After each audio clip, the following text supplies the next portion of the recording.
Assalamualaikum warahmatullahi wabarakatuh. Kawan-kawan semua, jom kita dengar tazkirah. Bab fi ikthari ma'il maraqah. Itu bab yang datang pada menyatakan hadis yang menyuruhkan membanyakkan masak kuah bila masak daging. Tuan-tuan, ni apa ni? Islam ni sampai kelas masakan pun ada. Ni yang kata Islam ni, tuan-tuan, sampai kelas masakan pun ada. Sampai habang kata kalau masak apa-apa, lauk tu biar bagi kuah lebih. Tuan-tuan, kalau bab bagi kuah lebih pun Islam tak lupa abang dekat kita, lupakah Islam soal nak mentadbir negeri? Itu logik dia. Kalau benda kecil pun Islam ingat, Islam lupakah benda besar? Hal mentadbir negeri, hal menyusun pentadbiran, hal menyusun ekonomi, hal nak meletakkan sistem pendidikan. Adakah Islam lupa benda-benda ni semua? Tak lupa, cuma kita tak mengaji. Benda kecil, benda bila masak Nabi kata kuah bagi lebih. Benda ni small matter, benda kecil tapi disebut oleh Nabi sallallahu alaihi wasallam. Baik, ketahuilah saudaraku, pada hadis yang akan datang ini Nabi sallallahu alaihi wasallam mengajar umat dia apabila masak daging lebihkan kuahnya. Dan adalah orang Arab apabila masak daging direbuskannya. Orang Arab dia suka daging rebus. Kan macam tuan-tuan pergi belah Kuala. Di sini ada Kuala Kedah kot.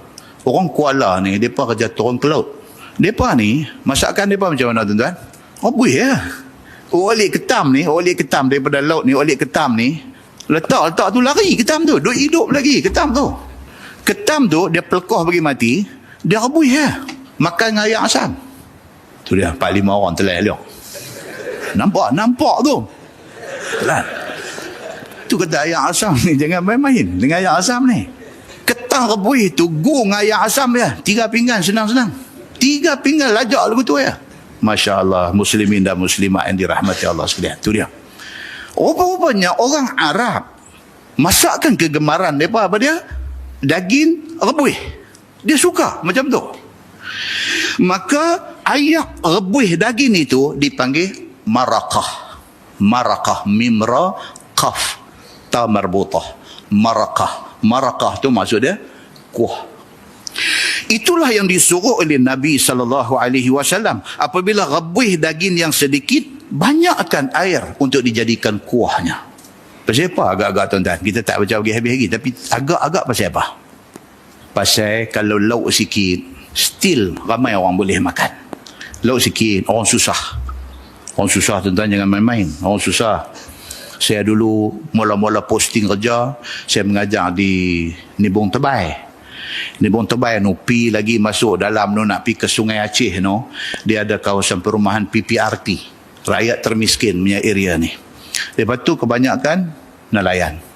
Kira anak-anak tak main sekolah ni biasa. Cikgu-cikgu ni duk mesyuarat, duk bincang macam mana nak bagi kesedaran kat mereka ni, macam mana nak bagi kesedaran. Ini bukan soal sedang tak sedang. Soalnya kalau tak turun ke laut, tak ada benda nak makan. Kita duk fikir nak panggil motivator, nak panggil satu orang main bagi motivasi, bagi mereka semangat. Semangat apa tuan-tuan? Kalau makan pun tak ada, nak semangat apa? Saya sebagai satu orang guru muda yang sangat berkarisma pada masa tu. Baru kerja umur 20-an, pinggang masa tu 23. Pinggang rampin masa tu 23. Beli tali pinggang sampai kena kerat, bagi pendek. Kalau tak kerat, dia beli 2 kali pinggang ni. Itu tinggal kenangan belakang semua tu. Saya pergi no, pergi belah kampung budak tak main sekolah ni, saya mak siapa dia, saya pergi cari mereka. Pergi sampai kampung, pergi sampai rumah PPRT, rumah rakyat miskin ni, pergi tengok rumah ni sepetak tu aja, satu petak tu aja, di situlah segala-galanya. Tidur bangun di situ, kalau dia nak buat homework pun di situ, mak dia masak pun di situ. Tak ada dapur tuan-tuan, dia sepetak tu aja. Duduklah 5-6 beranak daripada di situ. Biar kita pergi, kita jumpa lah. Sampai-sampai mak turun pun pakai kain batik berkemban aja turun. Siapa dia ni? Cari siapa? Kita sebutlah nama anak dia. Oh, dia tak ada, dia turun ke laut. Kata tapi dia tak pergi sekolah banyak hari dah ni, kak. Buat jam mana pergi sekolah tak makan apa kami. Tuan-tuan, Siapa wakil rakyat situ jawab depan Allah esok? Jawab. Jangan main-main. Sayyidina Umar Al-Khattab, dia round ni, tengok rakyat miskin, dia jumpa mak duk rubuh batu ni, Sayyidina Umar menangis. Dia balik, dia nak tanggung ni, guni gandum ni dia nak pergi hantar. Orang kerja ni kata jangan. Ya Amiral Mukminin, kami tanggung. Tuan ikut saja. Dia kata isu akhirat, hampa nak tanggung ke benda ni depan Allah? Agak-agak tuan-tuan ni pilihan raya nak main ni ada ke? Ada ke calon macam ni? Tak usah kira lah parti cap boti toyo ke, parti cap apa, tak usah kira lah ada tak ada wakil rakyat macam ni, bakal calon macam ni. Muslimin dan muslimat yang dirahmati Allah sekalian. Tapi benda ni pernah berlaku zaman tu. Zaman selepas wafat Nabi SAW, Khulafa Ar-Rashidin ada yang macam tu. Jawatan ini bukan satu tashrif, bukan satu kemuliaan bagi mereka, tetapi jawatan itu taklif, satu beban atas mereka. Bila mai cerita orang susah ni tuan-tuan, orang yang tak pernah susah dan tidak pernah melihat kesusahan, dia tidak akan faham. Dia bukan sahaja tidak pernah susah, mata dia tak pernah tengok kesusahan. Macam mana dia nak faham susah? Nabi SAW, dia pesan, dia kata apa? Kalau hampa masak, kuah bagi lebih. Pasal apa? Kalau saat lagi nak makan ramai, lauk tak cukup, kuah tu boleh buat makan dengan apa-apa yang ada. Muslimin dan muslimat yang dirahmati Allah, supaya dapat meratai akan orang yang memakannya, supaya berapa ramai ada boleh makan, walaupun lauk dah habis, kuah ada, kuah tu boleh buat teman nasi buat makan. Pasal itu Nabi suruh buat kuah bagi lebih. Baik, sekiranya makan itu ramai, maka bolehlah setengahnya makan isi dan setengahnya makan kuah. Dia kata, lauk sikit. Saya dulu kerja di Kolej Matrikulasi Pulau Pinang. Saya mengajar. 1 tahun tu Raya Haji. Okay? Pensyarah-pensyarah ni pakar-pakar nak buat korban. Kita ada 3,000 orang student di Kolej Matrikulasi Pulau Pinang. Ada 3,000 tahun tu, masa saya kerja tahun 2000. Ada 3,000 orang student. So cikgu-cikgu yang ada ni pakar-pakar sembelih. Saya propose dalam meeting, dalam mesyuarat, saya bagi cadangan, kita buat asyik daging. Belah kita asyik daging, karan. Kaki tangan ada dalam mesyuarat tu, daripada macam-macam, daripada Kelantan, Terengganu, Johor, Pahang, semua ada. Dia kata apa, nasi apa? Kata nasi daging. Masa tak popular lagi. Dia kata nasi apa tu? Saya kata nasi daging lah.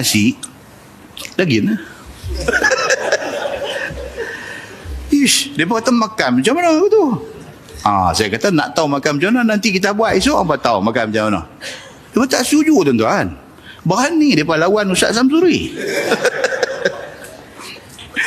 Dia kata tu makan apa macam tu, lauk apa, nak makan macam mana? Saya kata makan nasi, daging rebus tu, buah ayam asam, jalan lah. Saya kata kita buat dalca sikit. Dalca okey lah, dia kata, tapi takkan nasi dengan dalca saja. Dia kata tak puas hati. Saya kata lah macam ni, saya minta bagi peluang kat saya sekali tahun ni, tumpang hampa pun mai kerja di Pulau Pinang ni, kita try nasi daging ni. Jadi mereka ni kira duk tak apa-apa hati lah. Tak apa hati tak apa. Nu pi duk abang dekat budak-budak nu pula apa nak semua nak abang kira lebih kurang maksud nak suruh boykot. Nak depa ni. So kami panggil tukang masak masjid yang berdekatan. Depa ni memang champion lah si daging ni. Pada naik apa semua sakan. Lepas tu bila dah siap masak, kita buat pengumuman, panggil student semua turun. 3,000 orang panggil turun. Tuan-tuan, turun tak ramai. Jadi geng tukang masak dengan geng hadu terlibat duk bubuh ni, dia kata tak habis ni macam ni kalau banyak ni turun ni pasal beratung tu habis lah. Di belakang dah tak ada orang dah.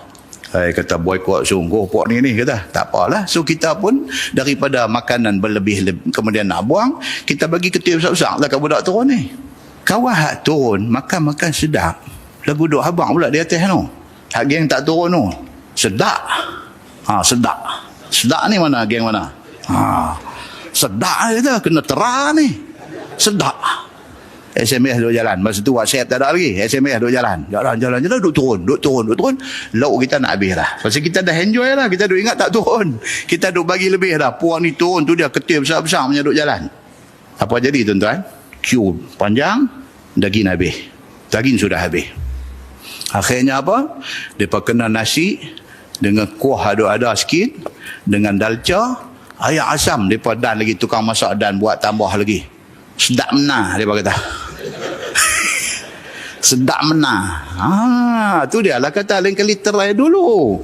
Tak setera, kata tak sedap. Kan? Tera sedap rupanya. Dia kata, sedap. Nasib baik apa saya pak? Masa tu tak baca lagi hadis ni. Tapi dah buat kuah lebih lah. Alhamdulillah. Jadi kuah tu penyelamat juga rupanya. Dah tinggal nasi dengan kuah saja mereka bubuh pun sedap juga yang tu pun. Mereka kata sedap. Tu mu tak kena daging. Kalau mu kena daging lagi sedap. Kata. Muslimin dan muslimat yang dirahmati Allah sekalian. Rupanya apa yang Nabi kata tu betul.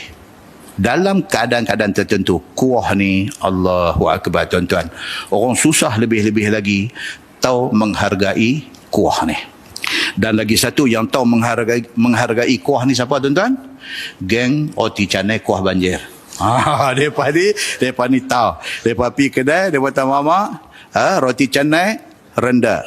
Kuah taruh atas, kasih lebih. Tak mau buah piring nasi ni semua, tak mau. Mama pun kata banjir ke? Banjir. Kuah punya cerita. Kuah tu saja boleh habis ke 10 tak lagi. Muslimin dan muslimat yang dirahmati Allah sekalian. Dan jika sekiranya ada lebih daripada makan itu, maka boleh diberi pada jiran. Dia kata kalau kita buat isi dengan kuah lebih, kalau ditakdirkan tak habis, boleh bagi ke orang. Kalau tak cukup, tu yang kita tak syok. Maka in case takut berlaku tak cukup, kuah bagi lebih. Tentu pernah dengar tak orang buat kenuri? Buat kenuri, sama ada kenuri itu anak pertama, anak sulung. Dia pun tak ada pengalaman, dia tak tahu nak bajet makanan, dan dia tak tahu lagi nak jemput orang, nak memanggil ni berapa ramai, dia tak tahu. Dia pun buat kenuri. Tuan-tuan, masjid tak bang lohong lagi. Geng Gedohok kata habis tak ada apa dah. Masjid tak bang lohong lagi. Habis sembahyang lohong, tengok bayar rombongan duk main berhenti. Bayar rombongan duk main berhenti.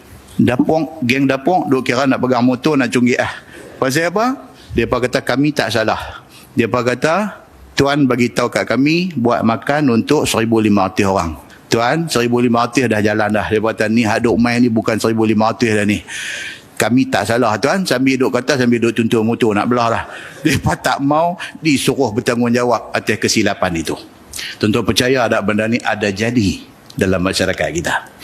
Kalau sekiranya pada masa tu nasi ada lebih, kuah ada lebih, kuah dalca ada lebih, kawan hak main ni taklah terdahak atau terdahak.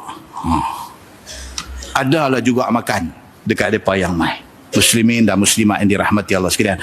Kalau lebih apa? Dia kata tak apa, boleh bungkus bagi bawa balik. Kalau tak cukup tu yang malu. Begitu. Maka dapatlah lebih pahala. Kalau dah orang makan-makan ada lebih bungkus pula bawa balik, itu ekstra pahala kepada tuan kenuri.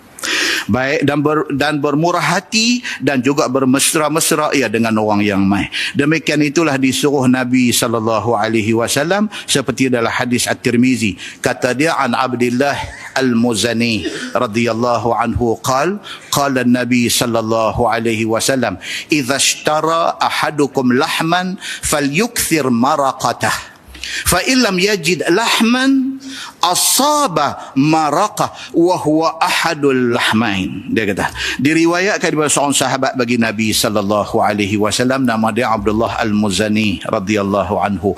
Katanya sabda Nabi SAW, apabila membeli seseorang kamu akan daging, maka kamu rebus akan dia, dah hendaklah banyakkan kuahnya. Cerita suruh lebih kuah ni cerita apa? Cerita hadis Nabi suruh.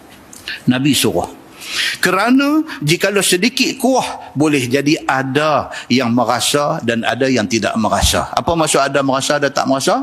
Ada yang boleh makan, ada yang tak boleh makan. Kalau ada kuah, setidak-tidaknya dia boleh guna kuah tu.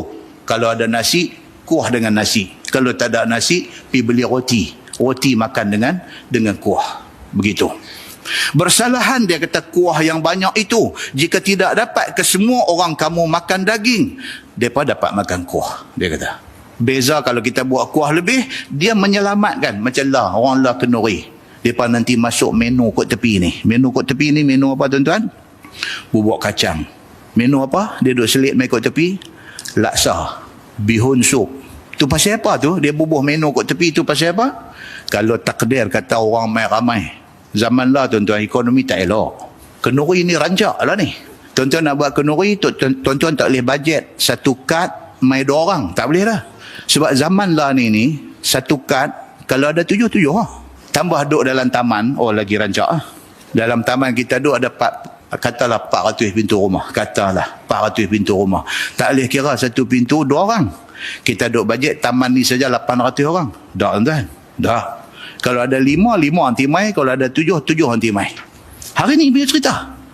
Jadi kalau sekiranya dia bajet satu jemputan 2 orang, memang pukul 1 memang masjid tak bang lagi, sini clear dah. Orang Parit Buntang tak mai lagi. Orang Nebon Tebal tak mai lagi. Orang Bukit Mentajam tak mai lagi. Orang Bukit Kayu Hitam tak mai lagi. Orang Bukit Tinggi tak mai lagi. Hak mai ni apa dia? Baru orang Terga, baru puak ni mai. Alhamdulillah, khalas. Pasal apa ni? Fenomena ni jadi pasal apa? Pasal ekonomi tak cantik. Ekonomi tak cantik. Itu sebab kalau kita nak kenduri, kawan-kawan kita nak kenduri, kita habang benda ni. Dia kata dah, orang tak mai sayang makanan. Dulu itu zaman apa? $1 RM3.50. Itu zaman $1 RM3.50. Lah zaman $1 dia duk main RM4 sekupang, dia duk turun RM4, dia duk turun RM3.9 dan dipercayai akan semakin turun menjelang pilihan raya. Ini benda semua nak kena ambil kira. So dia kata apa? Penyelamat dia kuah bagi lebih, dia kata. Kerana terkadang lebih sedap daripada isinya. Pula dia kata kadang-kadang lauk tu pun tak apa sedap, kuah tu sedap lagi, dia kata. Muslimin dan muslimat yang dirahmati Allah sekalian. Baik, kata At-Tirmizi, ini hadis gharib dan tiada kami ketahui melainkan daripada ini wajah.